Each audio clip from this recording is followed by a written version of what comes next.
नमस्कार दोस्तों, मैं हूं प्रकाश मिश्रा और आप देख रहे हैं हिंद कैम्प का यूट्यूब चैनल। आज की इस वीडियो में हम बात करेंगे लेज़र वेल्डिंग मशीन जो कि 1.5 किलोवाट, 2 किलोवाट और 3 किलोवाट में उपलब्ध है। इसका क्या प्राइस है, साथ ही हम आपको इस मशीन के साथ क्या एसेसरीज़ देंगे और आपको क्या एसेसरीज़ बाहर से परचेज़ करके इसके साथ लगाना पड़ेगा। साथ ही साथ हम आपको ये भी बताएंगे कि इस मशीन का रनिंग कॉस्ट क्या आता है। तो जैसा कि आप लोग जानते ही होंगे कि लेज़र वेल्डिंग मशीन थोड़ी कॉस्टली होती है, तो इसीलिए ये जानना बहुत ज़रूरी है कि जब आप इसको परचेज़ करेंगे तो ये मशीन आपके काम आ सकती है या नहीं आ सकती। जो काम आप करना चाह रहे हैं उस काम के लिए ये मशीन एफिशिएंट है या नहीं है।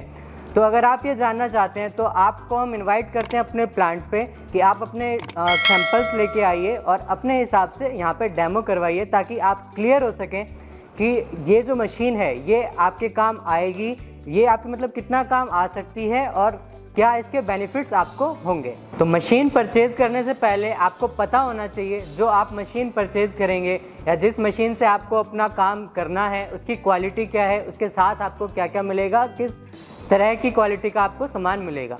तो सबसे पहले हम बात कर लेते हैं अपने लेज़र गन की जिससे हम वेल्डिंग करते हैं। तो बेसिकली जो लेज़र गन है और जो हमारा लेज़र सोर्स है, ये जो हीट होता है इसको ठंडा करने के लिए हमें पानी की ज़रूरत होती है, क्योंकि ये वाटर कूल्ड सिस्टम है। बेसिकली जो मार्केट में सोर्स और लेज़र गन अवेलेबल है वो दो तरह के हैं, एक एयर कूल्ड और एक वाटर कूल्ड। एयर कूल्ड जैसा कि नाम से पता चल रहा है वो रेगुलर रनिंग में एयर से ठंडा होता है, उसको किसी भी तरह के अदर मटेरियल की, अदर लिक्विड की ज़रूरत नहीं होती। बट जो हमारा वाटर कूल्ड सिस्टम है इसमें हमारे हेड को और सोर्स को ठंडा रखने के लिए हमें पानी की ज़रूरत होती है, तो उसके लिए हम इसके साथ एक वाटर चिलर यूज़ करते हैं। तो जो हमारा लेज़र गन है और जो हमारा लेज़र सोर्स है ये वाटर कूल्ड है। ये जो आपको लेज़र गन मिलेगा ये आपको रे टूल कंपनी का मिलेगा और जो इसका कंट्रोलर है मशीन का वो भी रे टूल का ही होगा। इसके बाद जो सेकेंडरी चीज़ आती है वो है लेज़र सोर्स। लेज़र सोर्स इस मशीन का एक बहुत ही अहम पार्ट है। तो जो आपको लेज़र सोर्स मिलेगा इसमें आपको दो ऑप्शन मिलते हैं, एक मैक्स फोटोनिक्स और दूसरा है रेकस। पर दोनों ही कंडीशंस में जो मशीन का प्राइस है उसमें कोई चेंजेस नहीं आते, मशीन के प्राइस सेम रहते हैं। और साथ ही हम बात कर लेते हैं जो इन दोनों को ठंडा रखने के लिए जो हम वाटर चिलर यूज़ करेंगे वो, उसमें भी आपके पास दो ऑप्शंस होते हैं। एक ऑप्शन आपको मिलता है हैनली का और एक S&A का। तो ये हमारे कुछ पार्ट्स हैं जो इस मशीन के सबसे नेसेसरी पार्ट्स हैं। इसके अलावा जान लेते हैं कि आपको इस मशीन के साथ क्या क्या मिलेगा। तो जब आप लेज़र वेल्डिंग मशीन का यूज़ करते हैं तो वेल्डिंग करने के लिए कई बार आपको वेल्डिंग वायर की ज़रूरत नहीं होती है, पर कभी जब आप मोटी थिकनेस पे वेल्ड कर रहे हैं या जब आपको कहीं गैप दिख रहा है पीस पे, तो उस केस में आपको वायर की ज़रूरत होती है। तो वायर चलाने के लिए आपको एक ये वायर फीडर मिलता है। इसमें आपको ऑप्शन मिलता है आप 0.8 mm से लेकर 1.6 mm तक की वायर यूज़ कर सकते हैं। उसके लिए अलग अलग वायर्स के लिए आपको अलग अलग नोज़ल्स और अलग अलग रोलर जिस पे आपकी वायर स्मूथली स्लाइड कर सकें, ये आपको हम साथ में देते हैं। साथ ही जो आपको इस मशीन के साथ मिलता है वो है एक टूल किट।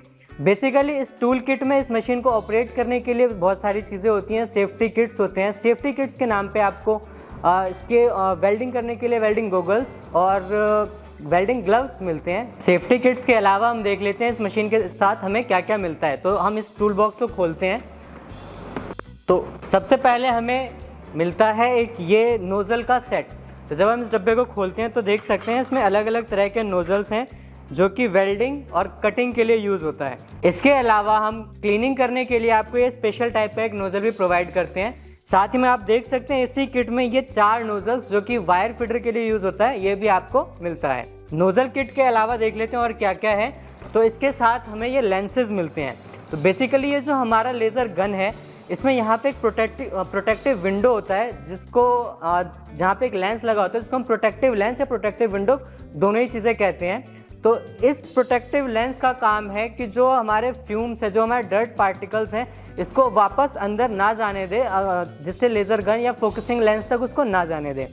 तो इस लेंस को टाइम टू टाइम क्लीन करना ज़रूरी होता है, या आप डेली काम स्टार्ट करने से पहले इसको एक बार क्लीन करें, या फिर जब आपको इस पर डस्ट पार्टिकल दिखे या कोई बर्निंग दिखे तो इसको चेंज करना होता है। बेसिकली इस पार्ट की लाइफ 1 से 1.5 महीने के आसपास होती है। बट इन केस ऑफ अगर आप गलत तरीके से इसका यूज़ कर रहे हैं, इसको टाइम पे साफ़ नहीं कर रहे, इस पर डस्ट पार्टिकल्स आ रहे हैं, फ्यूम्स बहुत ज़्यादा हैं, और आप इसको क्लीन नहीं कर रहे हैं टाइम टू टाइम, तो इसकी लाइफ कम हो जाती है, ये जल्दी ख़राब हो जाते हैं। साथ ही हम आपको इन लेंस को क्लीन करने के लिए क्लीनिंग किट भी प्रोवाइड करते हैं। इसके अलावा हम देख लेते हैं तो एक ये अटैचमेंट आपको मिलता है जो कि इस मशीन से जब हम लेज़र क्लीनिंग का प्रोसेस करते हैं तो उसमें काम आता है। इस अटैचमेंट को यूज़ करके हम सिंगल शॉट में एक बार में 5 इंची तक चौड़ाई की क्लीनिंग कर सकते हैं, यानी कि ये आपको एक मतलब एक्स्ट्रा एरिया देता है, एक्स्ट्रा एरिया कवर कर सकते हैं आप क्लीनिंग के लिए। इसके अलावा आपको इस किट में कुछ सोर्स डिबग केबल्स मिलते हैं जिससे आप सोर्स के साथ कम्युनिकेशन कर सकते हैं। साथ ही में इसके साथ आपको वायरिंग प्लस मेंटेनेंस मैनुअल आपको मिलता है। तो ये तो बात हमने कर ली कि इस मशीन के साथ हम आपको क्या क्या देंगे। अब हम बात कर लेते हैं कि इस मशीन को चलाने के लिए कुछ एडिशनल एक्सेसरीज जो आपको अपनी तरफ से अरेंज करने पड़ते हैं वो क्या क्या हैं। तो सबसे पहले इस मशीन को चलाने के लिए एक तो आपको प्रॉपर ग्राउंड अर्थिंग करवानी पड़ेगी, क्योंकि जब इलेक्ट्रिसिटी का बहुत ज़्यादा फ्लक्चुएशन होता है उस केस में सोर्स के और कुछ पार्ट्स के डैमेज होने के चांसेस होते हैं। तो उसके प्रोटेक्शन के लिए एक हमें ग्राउंड अर्थिंग की प्लस आपको एक यूपीएस की ज़रूरत पड़ेगी। इस मशीन को चलाने के लिए सोर्स और पार्ट्स की सेफ्टी के लिए आपको एक यूपीएस और एक प्रॉपर ग्राउंड अर्थिंग की रिक्वायरमेंट होती है। साथ ही जब हम वेल्डिंग करते हैं तो हमें एक इनर्ट गैस की ज़रूरत होती है। इनर्ट गैस के रूप में हम इस मशीन में CO2 यानी कार्बन डाइऑक्साइड, नाइट्रोजन यानी N2 और आर्गन का यूज़ कर सकते हैं।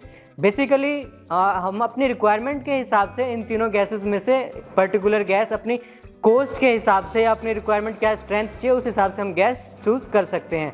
बट ये तीनों ही गैस इस मशीन के लिए कन्वीनियंट है। बहुत अच्छी वेल्डिंग के लिए जो आपको बहुत बढ़िया स्ट्रेंथ चाहिए उस केस में आप आर्गन का यूज़ कर सकते हैं। बट जब आपको चीप वेल्डिंग चाहिए उस केस में आप CO2 का यूज़ कर सकते हैं। बट जब हम बात करते हैं SS पे क्लीन वेल्डिंग की उस केस में आप नाइट्रोजन भी यूज़ कर सकते हैं। वेल्डिंग के पर्पज़ से आर्गन सबसे बेस्ट गैस है, बट कॉस्ट के मैटर में आर्गन थोड़ा ज़्यादा कॉस्टली पड़ता है। तो जब आप गैस यूज़ करते हैं तो गैस यूज़ करने के लिए आपको एक रेगुलेटर यानी कि फ्लो मीटर की भी रिक्वायरमेंट पड़ती है, ताकि आपकी रिक्वायरमेंट के हिसाब से फ्लो प्रॉपर बना रहे। और इसके अलावा जब आपको वेल्डिंग करने के लिए आपको कहीं गैप दिख रहा है या मोटी शीट पे वेल्डिंग करनी है, हैवी ज़्यादा स्ट्रेंथ चाहिए आपको, तो उस केस में आपको एक फिलर वायर की भी ज़रूरत पड़ती है। तो अब ये बात हो गई आपको एडिशनल अटैचमेंट क्या क्या मिलेगा और हम आपको क्या क्या देंगे। अब हम बात कर लेते हैं इस मशीन का क्या रनिंग कॉस्ट आता है, साथ ही साथ हम आपको इस मशीन का रेट, इस मशीन का क्या दाम है वो भी बताएंगे। पर उससे पहले अगर आपको ये वीडियो पसंद आ रही हो तो इस वीडियो को ज़रूर लाइक करें और साथ ही साथ हमारे चैनल को सब्सक्राइब करें। तो अब हम बात कर लेते हैं लेज़र वेल्डिंग मशीन की रनिंग कॉस्ट की। तो जब हम रनिंग कॉस्ट की बात करते हैं तो सबसे पहले हम जान लेते हैं वो फैक्टर्स जिससे हम इस मशीन की रनिंग कॉस्ट निकाल सकते हैं। तो बेसिकली किसी भी मशीन को ऑपरेट करने के लिए जो आपकी बेसिक नीड है वो है इलेक्ट्रिसिटी। तो जब हम इलेक्ट्रिसिटी की बात करते हैं तो जो इस मशीन का कंजम्पशन है वो इसकी पावर पे डिपेंड करता है। ये मशीन 1.5 किलोवाट, 2 किलोवाट और 3 किलोवाट में अवेलेबल है। तो जो सोर्स इसमें जो मेन पार्ट्स हैं जो आपका इलेक्ट्रिसिटी कंज्यूम करते हैं वो है सोर्स और चिलर। तो बेसिकली जो सोर्स होता है वो अपने पावर से, आउटपुट पावर से 3 गुना कंज्यूम करता है रनिंग कंडीशन में। बेसिकली जब 1 घंटे कंटिन्यूस रनिंग करवाओगे तो 1.5 किलोवाट की जो मशीन है ये आपका 4.5 किलोवाट बिजली कंज्यूम करेगी। साथ ही जो इसका चिलर होगा वो 1.5 किलोवाट इलेक्ट्रिसिटी कंज्यूम करेगा। तो टोटल हो गया 6 किलोवाट। बट इसमें एक कॉम्प्लिकेशन है। कॉम्प्लिकेशन ये है कि जब आप कंटिन्यूसली 1 घंटे सोर्स को रन करोगे फुल 1500 वाट पावर पे, तब ये 6 किलोवाट बिजली खाएगा। बट जब हम वेल्डिंग करते हैं तो अपने मटेरियल और अपने रिक्वायरमेंट के हिसाब से जो पावर है जो 1.5 किलोवाट यानी कि 1500 वाट पावर है, बट आप जब वेल्डिंग करते हैं तो अपने रिक्वायरमेंट के हिसाब से 400 वाट, 600 वाट, 800 वाट अलग अलग रिक्वायरमेंट के हिसाब से अलग अलग पावर यूज़ करते हैं। और जब वेल्डिंग की बात आती है तो कंटिन्यूस सोर्स और चिलर रन नहीं करता है। तो बेसिकली जो ये मशीन कंज्यूम करती है 6 किलोवाट इसका मैक्सिमम यूटिलाइजेशन हो गया। बट जब रनिंग में कैलकुलेट करते हैं तो ये 1 घंटे में 3 से 4 किलोवाट बिजली खाती है, जो कि आपका 30 से 40 रुपये के आसपास पड़ेगा। इसके अलावा जो मेन फैक्टर है वो है गैस प्लस जो इसके कंज्यूमेबल आइटम है। कंज्यूमेबल आइटम में आ जाता है लेंस और नोज़ल। जब हम लेंस की बात करते हैं तो लेंस आइडियल कंडीशन में 1 से 1.5 महीना चलता है। बट इन केस आप प्रॉपर क्लीनिंग नहीं कर रहे हैं, फ्यूम्स बहुत ज़्यादा हैं, डस्ट पार्टिकल्स बहुत ज़्यादा हैं, गैस में इम्प्योरिटी है, तो इन कंडीशंस में लेंस जल्दी भी ख़राब हो जाते हैं। बट और जब हम नोज़ल की बात करते हैं तो नोज़ल की लॉन्ग लाइफ होती है। अगर आप बहुत ज़्यादा कंटिन्यूस यूज़ कर रहे हैं, हीट बहुत ज़्यादा जनरेट हो रही है, उस कंडीशन में भी 2 से 3 महीने आपका नोज़ल चल जाता है। जब हम रेट की बात करते हैं तो जो नोज़ल है वो 300 से 400 रुपये के बीच आता है और जो इसका लेंस है वो 300 से 350 रुपये का पड़ता है। और जब हम गैस की बात करते हैं तो गैस का कंजम्पशन मिग वेल्डिंग के कंजम्पशन के बराबर ही है। गैस का कॉस्ट आपकी वेल्डिंग किस थिकनेस पे कर रहे हैं, क्या आपको प्रेशर रखने की ज़रूरत पड़ रही है और क्या गैस, कौन सा गैस, CO2, आर्गन, नाइट्रोजन, तीनों में से कौन सा गैस आप यूज़ कर रहे हैं, उस बेसिस पे आप कैलकुलेट कर सकते हैं। इसके अलावा वेल्डिंग के लिए जो फिलिंग वायर है वो आपको रिक्वायरमेंट पड़ रही है नहीं पड़ रही, वो आपको क्या रेट मिल रहा है, उस हिसाब से आप पर रनिंग लेंथ के हिसाब से कैलकुलेट कर सकते हैं। ये तो हो गया डायरेक्ट रनिंग कॉस्ट, जो आपको विजुअल हो रहा है, ये वो रनिंग कॉस्ट हो गया। इसके अलावा जब हम बात करते हैं लेज़र वेल्डिंग मशीन की, तो जो आपको ये भी देखना पड़ेगा कि आपका कॉस्ट कट कहाँ से हो रहा है। कॉस्ट कट यानी कि आप क्या प्रोसेस बचा रहे हैं, क्या टाइम आपका बच रहा है। तो उस केस में जब हम बात करते हैं तो आपको वेल्डिंग से पहले जो वेल्डिंग प्रिपरेशन करनी पड़ती है, ग्रूव बनाना पड़ता है, आपको वो सब करने की ज़रूरत नहीं पड़ती है। साथ ही में जब आप वेल्डिंग करते हैं तो वेल्डिंग मिग वेल्डिंग या टिग वेल्डिंग के कंपैरिजन बहुत ज़्यादा फास्ट होती है। ये आपके प्रोसेस पे डिपेंड करता है। ये 3 गुना, 4 गुना या 5 गुना ज़्यादा भी फास्ट हो सकती है आपके कन्वेंशनल वेल्डिंग से।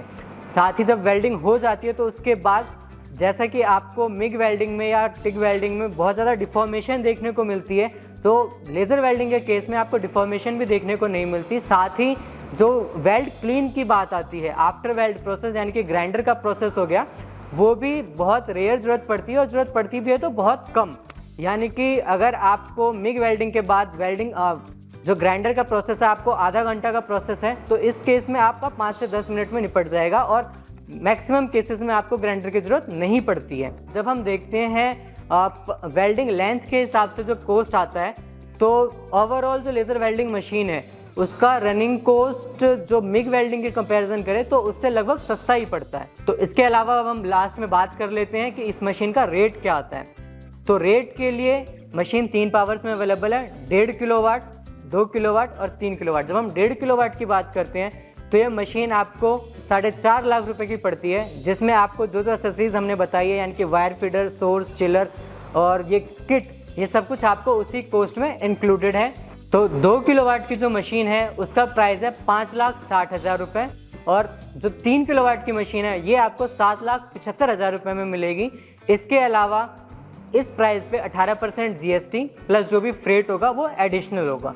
साथ ही हम इस प्राइस में आपको इंस्टॉलेशन और सर्विस की फैसिलिटी प्रोवाइड करते हैं। साथ ही इसी प्राइस में आपको इंस्टॉलेशन के साथ साथ इस मशीन की ट्रेनिंग भी मिलती है, यानी कि इस मशीन को कैसे चलाना है, क्या इसकी सेटिंग्स है, कैसे इसको ऑपरेट करना है, किस मटेरियल पे किस तरह से हम वेल्डिंग कर सकते हैं, वो सारी जानकारी आपको आपके साइट पे ही अवेलेबल की जाती है।